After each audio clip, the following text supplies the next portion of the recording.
This is Lightning Power Lunch, presented by Reef Rum on the Lightning Audio Network with Dave Mishkin and Greg Linnelli. I guess there's a couple things. Okay, did he mean to do it or was it deflected? Was there an advantage gained or not? And you could really debate whether an advantage was gained. Did Brandon Hagel direct that puck knowing exactly where it was going? No. Would you sit here today and say Brandon Hagel was maybe protecting his face from a puck hitting it or protecting some part of his body? If I threw this microphone at you right now, would you put your hand up to stop it? Hell yeah, you would. All right? So there's a spirit of the rule. Was that the spirit of the rule? From him taking it in the face? If that, okay, let me do that. And I think that's where we get that wrong. And that's not what happened. And he didn't direct any pucks. That was a bang play. There were tons of guys around it. Turned out we got it first. A lot of the game developed after that, and then the puck went in the net. So is that a really frustrating one for me? It is. I think you read the rule book, which we did, and then you try and dissect what happened in the play, and then you take it all into consideration. It's laughable that got overturned. And but in the end, it did, so can't cry over that. Bottom line is we should never put it in that situation anyway, so that's our bad that we got to that situation. But I think in the spirit of the rule, come on, that's a goal all day. I think a lot of people probably feel that way, at least here in Tampa Bay. I think across the league. I think so, too. Maybe even in Pittsburgh. Yeah, I think there are some Pittsburgh fans who are like, yeah, we got away with one there. They did. We had this conversation on the last call. It's really the first time you can have a reaction after a game. And I know J.P. Peterson was very outspoken about I heard. About he doesn't like video reviews at all. I think in sports in general. And I think, Yeah. You're having these conversations in other sports too. So you want to get the call right, but are you getting every call right and really being a stickler? Or, to Coop's point, the spirit of the rule? Yeah. I think that's where we need to reset, I think, the conversation of replay. Well, putting the replay conversation aside, because that's a whole other bucket. To me, they got this call wrong. And we can spend part of the show going over what happened and give you our take, but I doubt either one of us can put it better than Coop did. Coop was measured. Coop was logical. Yeah. I mean, he was ticked, clearly. But, I mean, the guy did go to law school, right? So he knows how to make an argument, and I think he made a very, very good argument. But I actually didn't write my extra shift last night. I'm like, I want to actually sleep on this and kind of organize my own thoughts. And there are two rules that were cited, basically. So I'm like, let me reread them in the morning so I understand kind of where the league was coming from here. Because I'm not somebody who likes to, go to the top of the mountain and howl in the wind, although sometimes I do. I like to try and understand, and I think fans of the show know that I like to understand why a decision is made, and I don't feel that there's like ulterior motive. I think the people in these positions are doing legitimately the best that they can. So I was like, okay, well, like, why was this decision made? Let me try and understand where they were coming from and then take it from there. So let me just start here. That was a fantastic hockey game, and by all rights, we should have had overtime. Like, that was one of the most entertaining games of the year, and the fans that were in attendance, JP mentioned this, and on this I do agree with him 100%. The fans that were there to get to witness that were robbed of an overtime. That game deserved 5 extra minutes. And also the Lightning robbed of a point. Lost absolutely. in all of this, you didn't get anything out of that game. They might have been robbed by a point, though, in a game that was less entertaining, though. That was a very entertaining game. We saw a lot of good stuff from Pittsburgh. Erik Karlsson looks like a completely different player. I mean, he was involved in a lot. He had an assist on The Kindle goal, he didn't get an assist, but he started the play on what turned out to be the game-winning goal where he flipped that puck down the ice. I thought he was great. Crosby was great. Malkin obviously had a great game.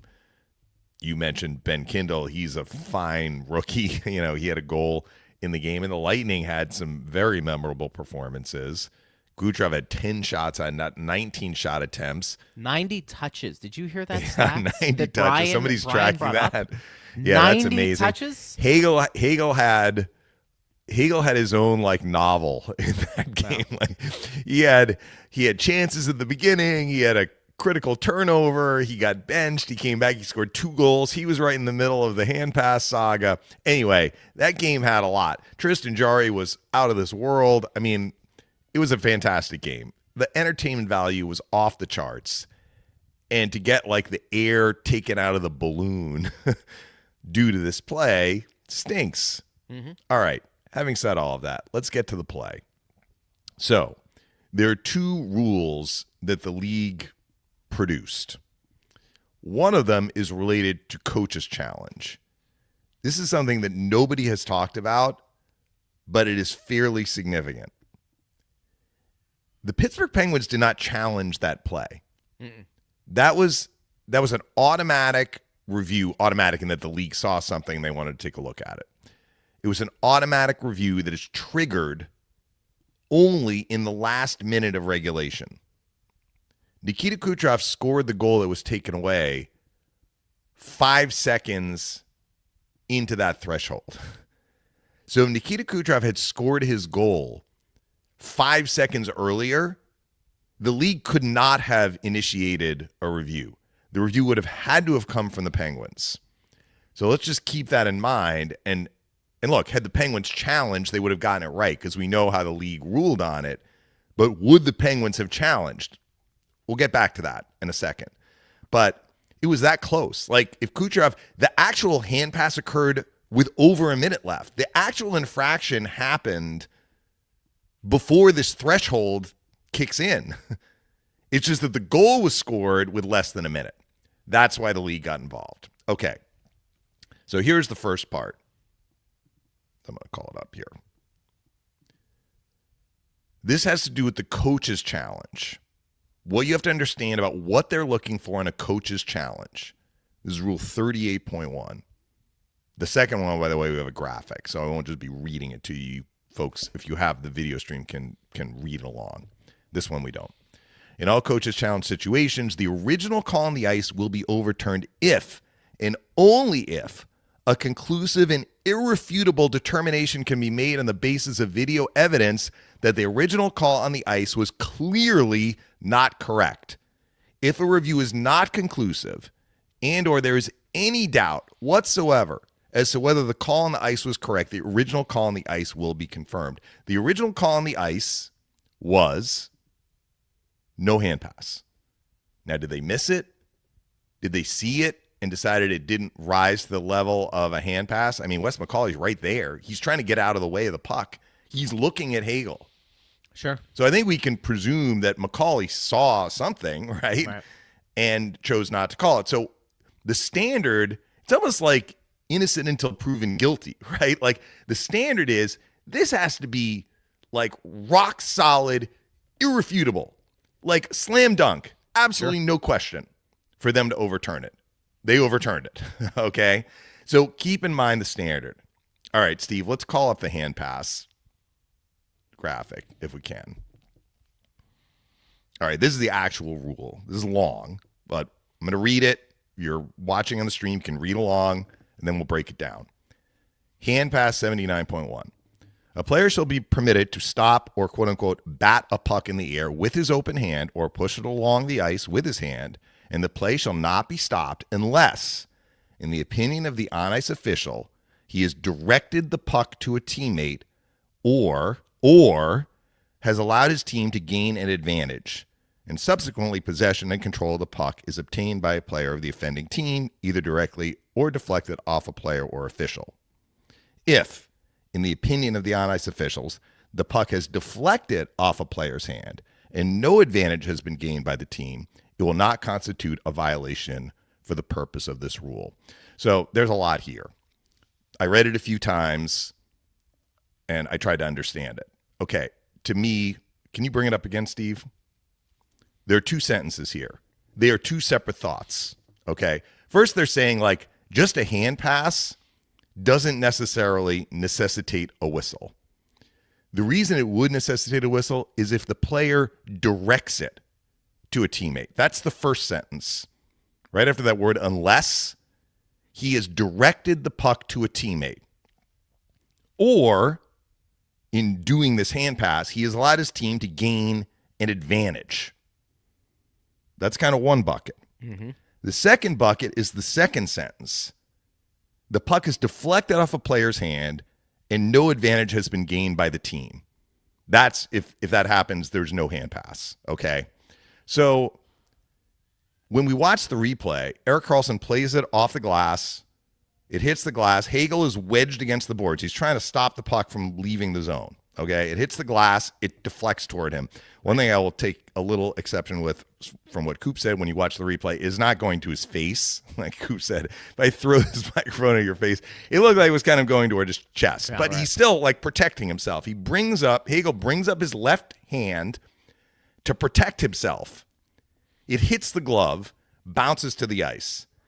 It skips through McCauley's skates. Hagel's actually reaching, maybe trying to touch it. Doesn't, because McCauley's a little bit in the way. And it slides past Kevin Hayes, too. Gensel touches it. Okay. So there's a lot in this rule that is like, if this, if that. There's no disputing, if you watch the replay, the puck does hit Hagel's glove. And after it hits his glove, nobody touches it until Gensel touches it.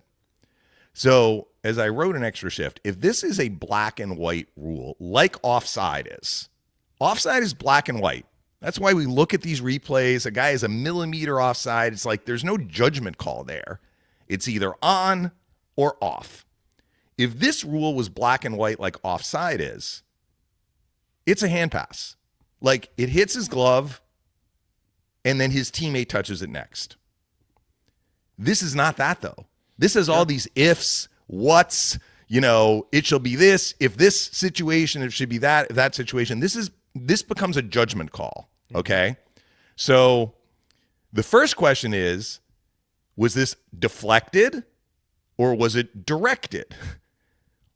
The league's explanation, and you can read it elsewhere. I mean, I think most of the reporters had it.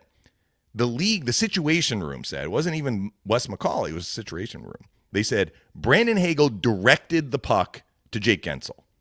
So the way the league decided to make this ruling, they took the first part of this rule. They took the part where it says he has directed the puck to a teammate. That was the part they focused on, not the deflected off a player's hand, did it give an advantage. They actually said, Brandon Hagel directed it to Jake Gensel. I'm sorry, that is impossible to determine. It is impossible to reach that conclusion watching the replay. They got it wrong. To me, if you're directing a puck to a teammate, that implies intent. That was what Coop was talking about. He's like, are you telling me that Brandon Hagel knew that as he's protecting himself, that puck is going to go to Jake Gensel? That's directing a puck. I see you, Greg. The puck is coming to me, and I make a play with my glove to get it to you. That's me directing the puck to you. That is not what happened last night. What did happen was the second sentence.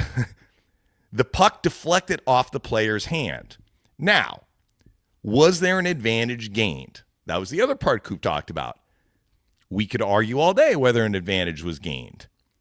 The way I look at this rule, and I actually think the rule should probably be rewritten because the second sentence is a little vague. What does it mean to gain an advantage? Like, if the puck hits my glove by accident and then the other team doesn't touch it and one of my teammates touches it, then, yeah, there's probably an advantage gained there.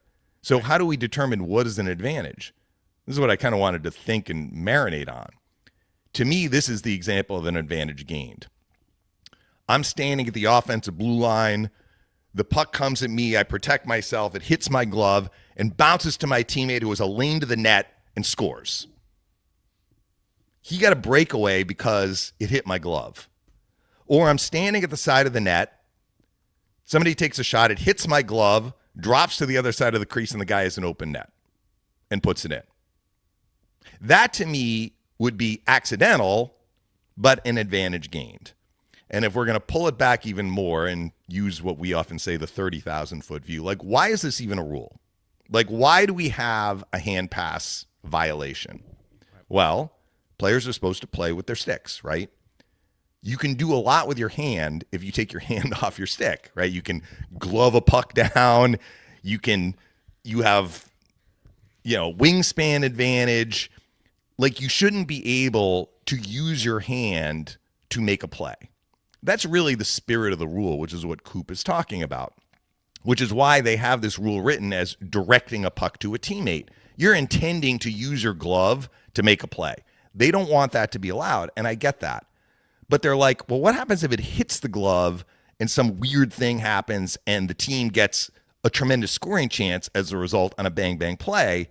I think that's why they put that second sentence in there, which is saying, like, if it's deflected but there's an advantage gained, they're kind of giving the negative. They're saying if it's deflected and no advantage is gained, then it's fine.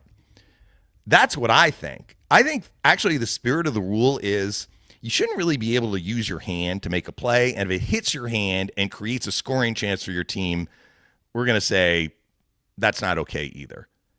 Somebody make an argument to me that that's what happened last night. What I saw happen was the puck deflects off Hagel's glove. Gensel gets it, but there's no advantage gained there. It's not like Gensel had a lane to the net or an open net and shot it in. The goal doesn't take place for 13 more seconds. That's why I think they got this wrong. And they looked at the rule and they zeroed in on this directed to a teammate, which that is just a very, very hard argument to make when you watch the replay. So, and also too, that was kind of how I digested it, and that's how I see it and tried to explain to the fans. And hearing John Cooper talk, I think that's kind of how he saw it too. I think you hit the nail on the head. It's very similar to what we've seen with the offsides call. But that's black and white, Greg. But if it's this is judgment. What I'm saying is, though, if the player has no bearing on the goal, because we've seen this, and it's like an inch, we have seen these things, and I think it happened. Was it 2016 with Jonathan Drouin and the Pittsburgh Penguins, right? Yeah. In the playoffs. Yeah, that was a big it call. was a very. Is that what it's intended for? Plus, we can take the verbiage off, Steve. I think. Yeah. At least I'm done, unless you want to. The other thing too is, partner. I think it's important to know that when you start talking about hand passes or puck hitting your glove, it does depend on what zone you're in. Because in the defensive zone, as long as you're not covering the puck up, I don't think it's reviewable. It's only reviewable in the offensive zone, I believe. Correct. And if it happens and the puck leaves and then comes back in without a whistle, it's still not reviewable. This all started in part because of a playoff series between St. Louis and San Jose in 2019. That was the year St. Louis won the Stanley Cup. It was the Western Conference Final. Yeah. Series is 1-1. It's Game 3 in St. Louis. San Jose wins this game. There was a missed hand pass on the goal. Like the guy, I don't remember exactly how it happened, but I think two San Jose players were around the net, and one guy like swats it down with his glove, and it comes to his teammate, and he shoots it in, and they missed it. And at that point, it was not a challengeable play. And it was soon after, maybe as soon as the next year, that they added this missed stoppage as a challengeable play. Yeah. And it's not just for hand pass, although that's one of them. Sometimes it's puck out of play. Like, did the puck hit the netting and come back in? It should have been out of play. It wasn't. So I understand why they put it in.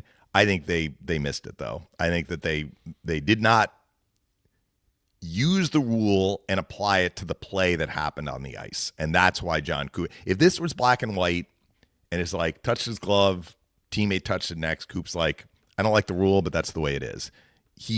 That was about as animated as you'll see John Cooper after a game in terms of pushing back against a call from the league, because I think he understood that they didn't get it right. And that's my opinion. I mean, somebody from the league might be like, you're wrong, but... Well, the officials on the ice didn't make the call. They didn't make the call. That's the part that's troubling. It came from the Situation Room. And we were talking about on the last call, wouldn't have been something if the officials overturned Toronto. I mean, could that have happened? Like, Yeah, I mean, no, ultimately we it actually is don't the see official's that. call, right? I mean, they could have, and I was like, well, and do you Wes want a job? McCauley's a veteran guy. Maybe he's like, I disagree. I think that this was a deflected puck and no advantage was gained. I'm just going to go back to the Pittsburgh part of it. So who knows what Dan Muse would have done? Maybe they look at that and they're like, we think that's a hand pass. We're going to roll the dice. I don't believe, and we'll never know, I don't believe Pittsburgh challenges that. I think it's too close. And let's say the goal happened with like 1 minute, 3 seconds left. You're still looking at a 4-4 game. You're still looking getting points out of this game. And if you get it wrong, you're going on the penalty kill. Yeah. I think Pittsburgh's like, we're just going to play the last minute. We're going to get our point. We're going to try and get the second point. This is too close. We're not certain we're going to win this. So we are not going to challenge. Maybe they would have. And had they challenged, the goal would have been taken off the board based on what we ended up seeing. But the goal happened with under a minute left, just barely, not over a minute left. So the decision was taken out of Pittsburgh's hands in a way that was a benefit to them. They didn't have to make that tough call. The league made it for them. Brandon Hagel, what did you think? Yeah, I don't know. Those are close. Try to protect myself when a rim comes around the boards, and I guess maybe it nipped my glove. I don't know what you consider a hand pass, but that's besides the point.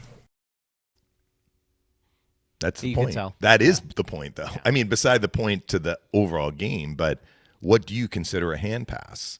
Was it directed? Did he know that Gensel was going to get it? I mean, I think our listeners are agreeing with us. It was No, a bad absolutely not. It was not directed. But that's what we read from the Situation Room. That was the ruling. That was why the goal was taken off the board. They used the word directed. Brandon Hagel directed the puck to Jake Gensel. Yep. So we can take fan let's get to some questions, but I questions. mean, certainly we can get to there was a whole other part of the game, Tons of a games. whole part of the game to go over where the Let's- Lightning had some hiccups. They made some mistakes. Their penalty kill let them down early Special in the game. teams is a big deal. Special teams is a big was deal. a really big deal in this game. But I still think it was kind of like the Islander game in that the Lightning played well enough that they should have gotten at least a point they needed out some of it. points out of that. That was a tough Yeah, one. that was a a tough tough one for sure. Just a few questions here. Tampa Bay, it seems like Hagel's always trying to protect himself, whether it's from flying elbows or flying pucks. Well, look, yes, Maybe, he I took don't the know. elbow from Ekblad, but look, that's just a bang. As Coop said, it's a bang play. Hagel has a right to protect his body by sticking his forearm up. It might Yeah, have hit him that's- in the arm. Yeah, that You know? I'm not going to fault a player for that. No. Alan says the rule states on ice officials. So why did Toronto get involved? Given Toronto's love for Kucherov, if anyone else had scored that goal, would we be having this discussion right now? I don't know. Yeah, Can't I think get it's into that. on ice official, but it's understood that when the league does a review that it's supposed to be, I think, a collaboration. Yeah. I don't know if it was or it wasn't. Kay says, watching this while I'm waiting for my flight to Toronto. Well, we Okay, appreciate you can that. go to the Situation Room and Tell be your like, friends. "Oh." Tell your friends. What's this one? Mikey says, Friedman this morning on 32 Thoughts talked about a previous call from Calgary, Toronto, where the same thing happened and the goal was brought back. Stinks, but I guess that's the rule. Well, if that's the rule needs to be worded differently. I mean, I don't know about that Calgary-Toronto game. I am sorry. Brandon Hagel did not direct that puck to Jake Gensel. So the explanation from the league does not hold water with me. I agree.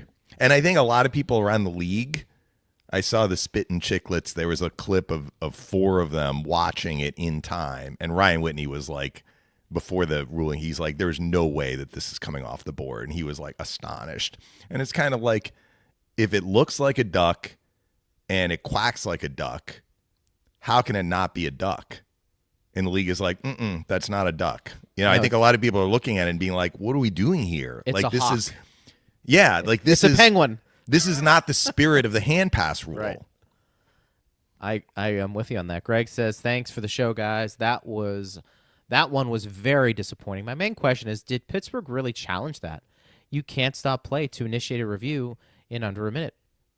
plus just clear defense. Well, they didn't stop play. It was a goal, and Pittsburgh didn't have to challenge because it was initiated by the league because it was in the final minute.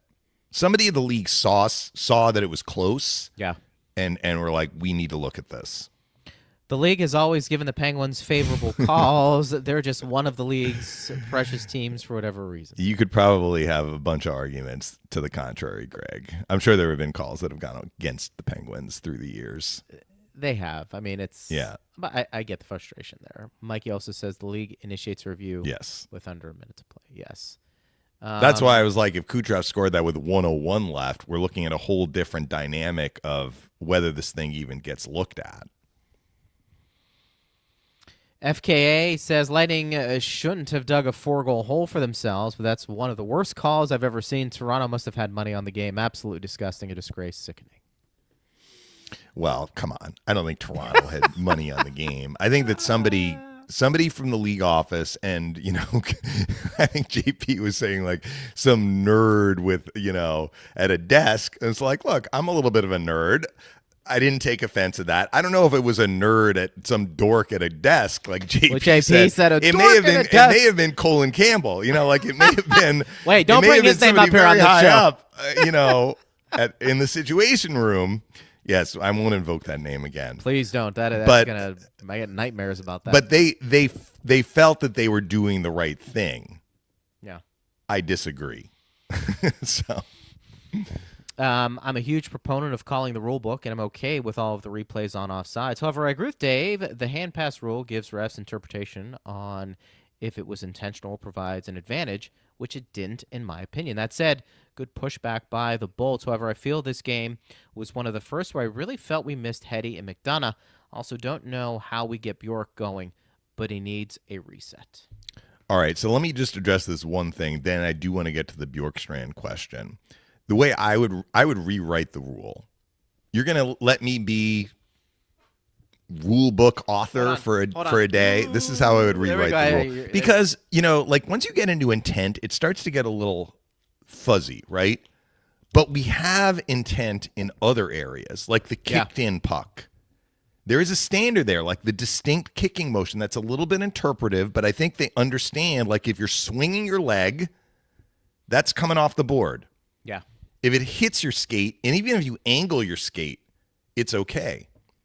Same with puck over the glass. There's never a question if a puck deflects off a stick and goes out of play. They don't call that a penalty. You actually have to, make a play in the puck. Yep. You either shoot it out, you bat it out. There's a distinction there. So I would keep the word directed in there. I would say this. A hand pass is illegal if a teammate uses his glove to intentionally direct a pass to a teammate. If the puck happens to deflect off the glove and it is not directed, but it leads directly to a scoring chance, that is also illegal. Boom, that's it. That's all you need. I think that covers your bases. You can't intentionally use your glove to make a play. And if it hits your glove and something really bad happens for the other team as a result, sure, we'll say that's okay too, to take off the board. Everything else, which is really not much. Usually if it hits the hand, the guy is making an intent. Usually the hand pass is called correctly because usually the guy is using his glove. It's rare that it bounces off the glove. It's more likely to bounce off a different part of the player. The officials got it right. Yeah. On the ice. On-ice officials. The on-ice officials got it right. Yeah. I mean, they get hammered every game. Sometimes it's warranted. And not. The Penguins didn't like the Crosby cross-check. I'm certain of that. I didn't like the Radish trip on Crosby that actually led to a power play goal. I thought that was not a good call. So, look, there was stuff that the on-ice officials did that probably both sides didn't like. At the end of the night, the Lightning had 6 power play chances. The Penguins had 4, so the Lightning can't really argue about that. But in this instance, I do think that the on-ice officials had their finger on the pulse, and whether they were convinced to make the change or they were just overruled, we'll never know. Bjorkstrand on the power play. So I'm seeing chatter about, Bjorkstrand, oh. So what happened in the second period? They pulled Nick Paul off the first unit, and they put Gonsalves on because that was when Hagel was being benched. Okay. And we were like, well, why is Gonsalves on the first unit? He's going to the left circle. That put Bjorkstrand into the bumper. It completely changed his role on the power play, and he became extremely not dangerous to extremely dangerous. You snap your fingers. Anyone's going to try and tell me Oliver Bjorkstrand didn't have a good night last night in terms of generating chances from the bumper? They are wrong. He did. He had a chance on that second period power play. I think one of the panelists that you had in said it hit the crossbar. Phil and I thought that was a shot on net that Jari stopped. And then he had two tremendous chances in the third period when Hagel was – so Hagel came out for the first third period power play and scored right away. Right. Okay. So they had Hagel at the left circle. He's on a strong side. That does take away the one-timer from that spot.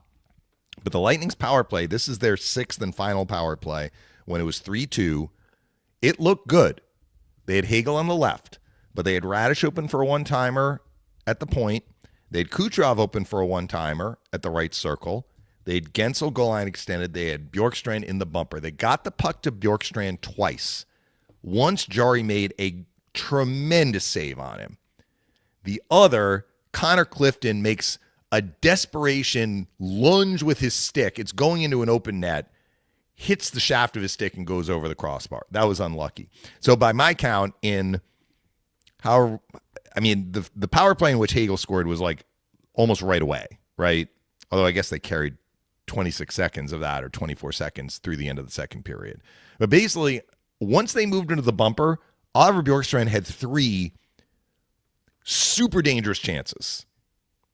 And two, the goalie stopped, or one hit the crossbar, and the other, Clifton pulled a rabbit out of his hat and made a miraculous block. Otherwise, it's in the net.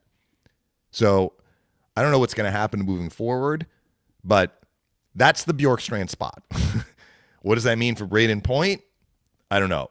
But if Bjorkstrand's going to be on the power play, we can see how dangerous he can be in the bumper, which is a spot that he has played before with other teams. He is familiar and comfortable in that spot, and he has a great shot. And they were able to get him the puck. Yeah. Not once, not twice, 3 times. For sure. I don't disagree with you on that. I think people just want to see the guy finish. I understand that, but I think that's the issue. The first step is he wasn't even really getting a lot of chances. I mean, in a very, very short sample size, once that move was made, he had 3 grade A's. I think with him, and we talked about this, is he's not a one-timer guy. He's just not. So is this something he can shoot the one-timer when he's in the bumper and the puck is sliding to him. Yeah. Short pass. When it's wired cross ice, that's a different challenge. It is. But one, they're gonna need to figure that out, and I don't know, maybe they found something here. They got to get him going. I'm stating when the Point obvious. comes back, I mean, they could put Point at the left circle. They could and create that. I mean, he's not necessarily a one-timer guy either, but I think he has more comfort maybe handling the puck and playing the puck than Bjorkstrand had, because Bjorkstrand wasn't used to being in that spot on the power play. We'll see. Point's not right, in the lineup yet. Who knows? I mean, the Lightning did have a practice today, or do have a practice. I guess it's over. And Carlisle was sent down. So we'll see what that means for one of the other defensemen. I mean, they have Santini, who was scratched last night. Sure. That would give them basically another righty if they put him in to join Radish and Crozier, who came back last night. Or maybe it means that Hedman is closer than what we thought. Coop said Hedman was still a ways away, though. So we'll see. Hedman's been practicing. So if he is ready, that would explain, why they sent a lefty down. But they kept Santini as another righty. We'll see. Hedman. All right, Hedman was center of stick tap, so I guess that's our answer. That's good. Yeah. That's good. Thank you, Good Steve. for him. Refrum, smooth, versatile, and now pouring at Benchmark International. Order Tropical Wave or a Lightning Mule and taste why fans are switching. Refrum is a premium craft Florida local rum built on authenticity, quality, and easy drinkability. Ask for Refrum by name. Go Bolts. Enjoy responsibly. Another interesting portion of this game, partner, happened to deal with Brandon Hagel and what happened in the second period. And do we call it basically being benched. He comes back and has a tremendous game. But John Cooper was asked about Hagel's response to the benching. Come on. That's what you want to see. I think Hags, I don't have no idea if he spoke to the media or not, but I'm pretty sure he would have accepted a lot of responsibility for where the game started, and he should get all the credit in the world for how the game nearly ended. And it's, as a coach, I mean, you don't want to do that to your guys. I mean, I've been here a long time, and I've coached him in multiple different teams, and he's a gamer, and then that's a challenge to a player, and it was accepted. And he would be the first one to tell you, was there a couple plays in that game he'd like to have back? There's no question. But I mean, I would have, if I could have 20 Brendan Hagels on my team, I would take them. But sometimes your kids have to be disciplined. Doesn't mean they don't love you. A lot of truth to it.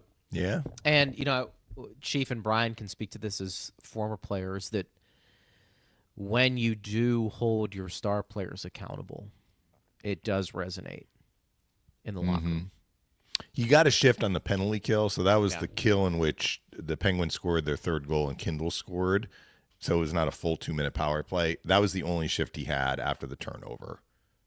5-on-5, he didn't see another shift until the third period. And actually his first shift in the third period was on the power play, and he scored. A little surprised, just because, I mean, mistakes do happen. We do see these in games. Guys can have a really tough period, and you let them work through it. I think, again, what do we talk about? One of John Cooper's greatest strengths is maybe the pulse of his team and maybe when to make that move. We have seen that before with Kucherov, right? And, a lot of people question those moves as well. Coop, by the way, saying Hedman is probable for tomorrow. Yeah, so that is means good news. he's in. Yeah, he will be in. Yeah. But it's Vasilevsky, though, I mean, we touched on this a little bit yesterday. Vasilevsky point is questionable. was not skating. Yeah, point is. So maybe questionable is better than definitely out. So maybe the road trip if Point can't play tomorrow. So we'll monitor the Vasi situation. For sure.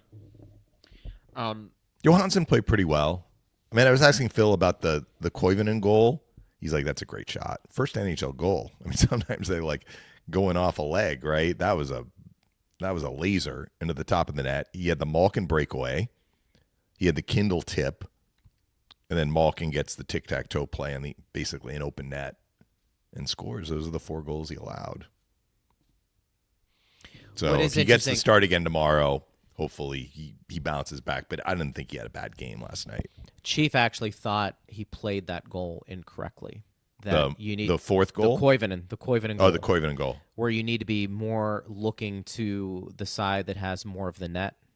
Because if you go short side, if you go short side, there's a chance it's probably going to miss. Right. So that was actually really good analysis. The ironic part about that penalty kill, which was the first Pittsburgh power play, the Lightning had done a very nice job on the penalty kill. They had a couple. I think Hagel had a look up ice, and then Gergensons had 2 shots, and the Penguins pulled the first unit off the ice. It was the second unit that came on the ice and scored. I might be in the minority here. I didn't think Pittsburgh played a good game. It was an entertaining game, meaning there was a lot of things that happened. I thought Pittsburgh was loose defensively. I know they pushed back in the second period. I thought they took awful penalties. Letang specifically, which led to kind of the comeback in the third period. I mean, Jari was great, but that is not a formula to win games consistently. Yeah, 40 shots against. I mean, I thought Tampa Bay, and it started really with the first shift. Gergensons comes down and has a shot on goal. Yeah, they were loose. They were loose in the first 10 minutes for sure. And well, remember that stat I mentioned yesterday? Pittsburgh was minus 30 minutes in terms of the special teams differential. So they have been shorthanded, and it increased last night because their 2 power play goals they scored. I mean, they scored before it was 2 minutes up. So it's more than 30 minutes now. They have been shorthanded more than on the power play. And, that's going to the well. I know their PK has been good this year, but, I mean, you don't want to take bad penalties. I don't think Crosby had a point. No. I actually didn't think Crosby and Rust were – Rust had – I think it was a shorthanded off He the hit post. the post. He had that chance in the third period where the puck bounced to him. Came right to him, right? Hit Crosby. Yeah. Did it hit Crosby and then went Crosby to... was tied up with one of the Lightning defensemen, maybe Destu, and it came right to Rust, right in the low slot. That was Johansson's, maybe one of his best saves. And then he also stopped Rust. Pittsburgh had a third period power play. I couldn't believe this one. It was a shot from the point. It hit something, came right to Rust at the circle, and he had an open net. And Johansson got over. He almost shot it a back little bit. into Johansson. But I think if Johansson doesn't get over, it's in the net potentially. I mean, that was an extremely fortunate bounce that they got. That was a game where I think Tampa Bay, if they go back to look, and they will, I'm sure a lot of things they'd like to do differently. But that's honestly a game where you would have thought they came away with 5, 6, 7 goals. Yeah, well, Jari was the difference. Yeah, right? I mean, he really we had the was. fan who was like, "The Lightning got goalied by Sorokin." Well, I mean, they got look, goalied in the first Jari period, for Jari sure. gave up 4 actually because Kucherov shot it past him, but that was more of a goalied performance, definitely in the first. You're right. Hagel had some interesting things to say about his response to Coop benching him. Yeah, I think it's just a good lesson. I think it's a good lesson for myself. I think it's a good lesson for the entire group. That obviously, listen, the first period you hit a zillion chances it's not going your way, and obviously I was trying to force something there that I probably didn't need to force. So I think it was a good lesson for the entire group. Sucks it was me, but at the end of the day, everyone's going to learn from it. We're going to move forward, and we're going to get better from it. I mean, just impressive. Yeah, very accountable. Just impressive. I mean, that is just something in life in general. A lot of people aren't. I mean, so many players could have pouted, and maybe, look, internally he was ticked off. I'm sure he was. He was more upset about the turnover after the game than the 2 goals that well, I'm not that he's going to be upset about the 2 goals, but what he focused on was he said, basically paraphrasing, I cost us the game because of that turnover, which is not completely true. I mean, he had his fingerprints on 1 goal against, but then he scored 2 himself. But the goal when Malkin scored it, that was a big goal because it gave the Penguins a little bit of wind at their back, and then soon after it became 3-0. By the way, what a pass from Radish to Kucherov on that first goal the Lightning got. Crosby goes down, and he makes the move, and gets it over, which was great to see. Aaron says, great job tying in the interviews with the podcast here. Power Lunch keeps getting better. Well, that's all Steve Versnick. Steve can revel in that compliment. Revel, Steve. Marinate in it. Baste yourself. Yeah, he said we're going to start doing more of that. We should. Chris says it hurts so much more because Cooch's roofer was beautiful. It was. I am That so was a on hell board of a with shot. that. I mean, not only did it take away the tying goal, it took away one of the, I don't know if it was the nicest shot we're ever going to see, but I mean, that was a thing of beauty. And again, like, this isn't really meant for anything. I mean, the call was made. Toronto decided to do what they were going to do, but the league has tried to create more offense. Yeah. We've seen that in the rule changes through the years. They've bent toward more offense. Yeah. That's the way it's gone. Really going back to the 04-05 lockout, coming out of that, we just saw more rules put in place or interpretation of rules to allow players more opportunities to score. It's one reason why you can't change players after an icing. It's a reason why you can't call timeout after an icing. They're giving an advantage to the offensive zone team. And for the league in a game like that to pull an electrifying tying goal 6-on-5, to pull that off the board, it really left a sour taste in a lot of people's mouths, mine included. But as Coop said, you can't cry about it. Like, I don't think there was, whoever it was in Toronto, and maybe it was more than one person who was like, let's take a look at this hand pass, is like, all right, we just saw this electrifying goal. It's really our objective to remove that from the game. Yeah. I don't think that was their thought process. I think their thought process was, this looks like a hand pass. Let's take a look. Yeah, he directed it. We touched on that in the beginning of the show. Chris says, it seems that we've lost all of the games at home so far this year when the opposing team scores the first goal before the first TV timeout. Don't know if you guys have any insight on that. but I don't have any factual evidence. It just seems that way. Well, that is not true because Edmonton scored early and the Lightning did rally to win that game. That's one I can recall. There you go. Right off the top I don't of know my if it's a head. trend. I'd have to go back and look at it. Yeah. Look, I mean, they were up 2-0 on Vancouver. Vancouver had a terrible first period, and Vancouver came back and won that game. Anthony says the Stew shouldn't have gambled on that fourth goal. Just let it land in the corner. That's a tough play. So, I mean, once the Penguins got it, I didn't watch the replay a bunch of times, but I believe it was a 3-on-2, and they executed that very, very well. So, puck in the corner. Like, the puck he was probably no more than 10 feet inside the blue line. I don't know that puck's going into the corner. If he just lets it drop, Malkin was the guy who was on him. If he lets it drop, Malkin maybe he's able to go past him and has a lane to the net. I think trying to bat it with the glove is the right play. He just didn't get enough of it. I think what he's trying to do is to get it out to center ice. If he does that, at worst, a Lightning player touches it. That is a hand pass. You're allowed to do it in your own zone. Yeah, that's the other part of the rule. Like, you can make a hand pass in your own zone as long as it's received in your own zone. If it starts in your own zone and is touched out at center ice, it's a whistle and face off in your own end. That would have been preferable to what happened. But at best, he bats it out and the Penguins get it, but their three forwards are in the zone. So they have to get out of the zone, the Lightning end. So should I use the word muffed? I'm not sure he muffed it. He didn't connect with his glove on the puck as well as he wanted to. And maybe Malkin's presence affected that. I actually, more than blamed Stu, I credit Carlson. That's a very, very good play by Carlson to lift that thing up in the air and just create tension, right? Yeah, it wasn't going to be icing. There wasn't enough juice on that puck. He just made a really good play there, and then the three forwards teamed up to make a nice passing play.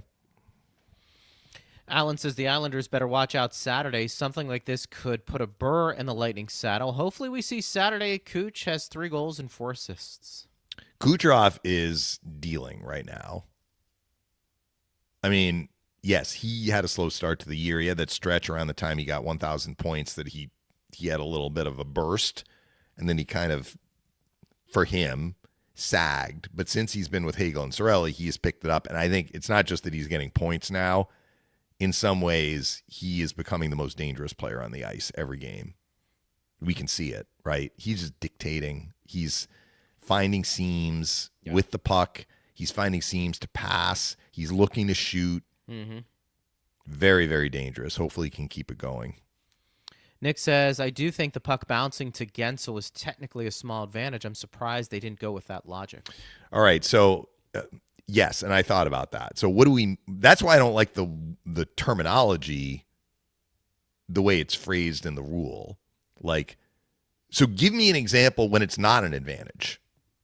That was what I was saying. Like, show me an example where it deflects off my glove, let's say, and comes to you directly when it's not an advantage. It's always an advantage, isn't it? Like, if it hits my glove and comes to one of my teammates, it's always an advantage. But the rule states if it deflects and it's not an advantage, let it go. All right, so what is the difference? That's why I was like, okay, well, to me then, a real advantage is deflecting off the glove. The point is that it deflects off the glove. The puck could go anywhere. Is it creating real problems for the other team? That play didn't. Gensel's like on the outside of the circle. He's got Carlson behind him. Carlson actually reaches for the puck a little bit, doesn't touch it. I mean, Gensel touched it first. So, look, I accept what the fan said, and I thought about that too. But then show me an example of the opposite. Give me an example where it deflects off the glove and it's not an advantage if it goes to your teammate. I think that's fair. I think also another one of those calls that gets a little muddy, the puck hits off your skate into the goal. Are you doing it intentionally? Are you not doing it intentionally? But I think that they've established the distinct kicking motion is really like you're looking for the leg to swing. And we have seen some, though, that have been turned, okay, where it's not. I agree with you. Yeah. I just think It's a tough call. I reiterate, I do think the officials on the ice got the call right. Let's give credit where credit's due. This wasn't their call. Mytho says, calling on the ice or miss the call. It's how other sports go. Well, JP would disagree with you, Mytho. So you went on a little diatribe last night in the last call talking about how this has become an epidemic, and did he say epidemic? Like, maybe you said epidemic. I'm not sure. I don't know if I said But we're that, seeing, I used to watch the NFL a lot more than I do now. I'm admitting it. I do like to see the Bucks do well, but I'm not glued to the television every Sunday. So I have lost I'm not as up to snuff on all of this, but when I tune in and all of this hand-wringing about, is it a catch? Is it not a catch? And again, I'm coming at it kind of like just an outsider fan. I'm like, how is this? The ball moved like a fraction of an inch when the guy fell on the ground. He has it, right? But that's the rule, right? So it's kind of like, oh, well, now we have the cameras and we have the high def. And, did the ball move at all? Was his hand under the ball when it hit the ground? It's like if the guy grabbed it and has it as he's being tackled, as long as the ground doesn't force it out of his hands, to me, that's a catch. But what do I know? I mean, that's not a sport that I follow, but that's kind of logical. But it's gotten very, very complicated in the NFL. Yeah. I mean, we're getting to the point now where robots are calling balls and strikes.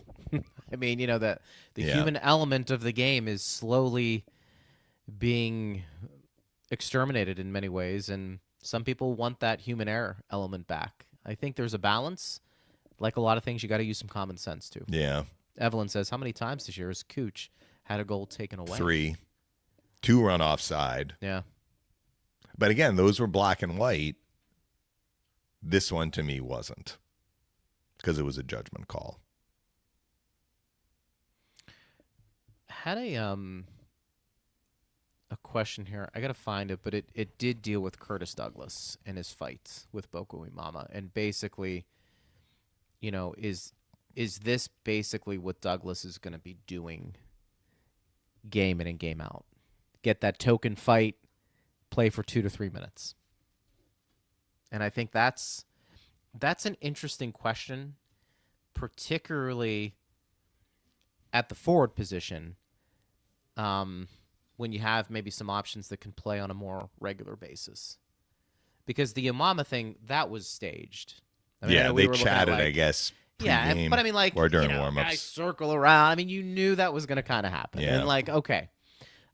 Phil would say I'd like to happen a little bit more organically. Yeah, and Phil's also said he feels he needs to, get boxing lessons, basically, or something along those lines. And Douglas, I think, said he's been losing his grip the last couple of times, and that has allowed the other player to maybe have the advantage. Boko Imama, for those who don't know, was former Lightning property. Yeah. He can fight. Yeah, the thing with Douglas, his huge advantage is the fact that he is huge. So at 6'9", he has a reach advantage. But if he's losing his grip, we're really talking about the left hand, right?